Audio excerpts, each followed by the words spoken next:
আসসালামু আলাইকুম।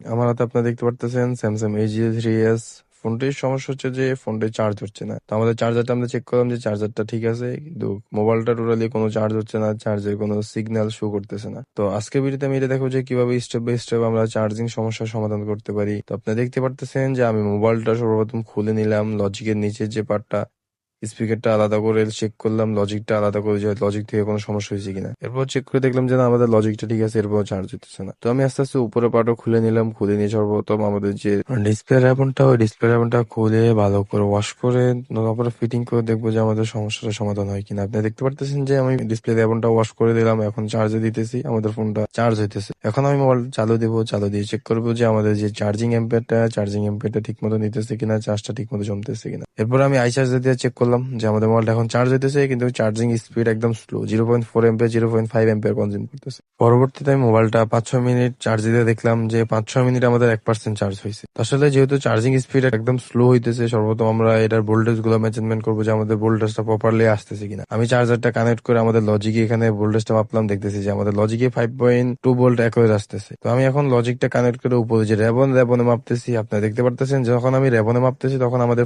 রেবনে যে 5 ভোল্ট আসার কথা, ওই 5 ভোল্ট একই আসতেছে না, কখনো 5 ভোল্ট কখনো 4 ভোল্ট, এটা আপ ডাউন করতেছে। সেক্ষেত্রে এখন আমরা কি করবো? আমরা কি ডিসপ্লে চেঞ্জ করবো? না, আমরা সিম্পল একটা জাম্পার করে এই সমস্যাটা সমাধান করে নিতে পারি। আমরা কি করবো যে আমাদের যে চার্জিং লজিক, ওই চার্জিং লজিক যে পজিটিভ লাইন, ওইখান থেকে একটা জাম্পার নিব। ওই জাম্পারটা আমরা কি করবো যে আমাদের যে মাদারবোর্ডের যে পজিটিভ লাইন, ওইখানে জাম্পার করে দিলে আমাদের চার্জিং এর যে সমস্যাটা, ওই সমস্যাটা সমাধান হয়ে যাবে। এখন আপনারা দেখতে পারতেছেন যে আমি আমাদের মাদারবোর্ডে জাম্পার ওয়্যারটা কানেক্ট করে নিলাম। এখন আমি মোবাইলটা চার্জে দিয়ে চেক করবো যে আমাদের সমস্যাটা সমাধান হয় কিনা। আপনারা দেখতে পারতেছেন যে এখন আমাদের মোবাইলে ঠিকমতো 5 ভোল্টটা স্টক হয়ে রয়েছে, তার মানে আমাদের সমস্যাটা সমাধান হয়ে গেছে। এখন আমি মোবাইলটা পুরোপুরি ফিটিং করে নিব, ফিটিং করে চেক করবো চার্জিং এর সমস্যাটা সমাধান হয় কিনা। আপনারা দেখতে পারতেছেন যে আমি মোবাইলটা পুরোপুরি ফিটিং করে নিলাম, এখন আমি চার্জে দিছি, আমাদের মোবাইলটা চার্জ হইতেছে এবং আমাদের চার্জারে আমাদের চার্জিং এম্পিয়ারটা ঠিকঠাক মতো নিতেছে। 1.5-1.6 এম্পিয়ার কনজিউম করতেছে। তার মানে আমাদের যে মোবাইলের সমস্যা ছিল, ওই সমস্যাটা আলহামদুলিল্লাহ সমাধান হয়ে গেছে। তো যখন আপনারা এরকম স্টেপ বাই স্টেপ কাজ করতে পারবেন, তখন খুব ইজিলি এরকম সমস্যাটা সমাধান করে নিতে পারবেন।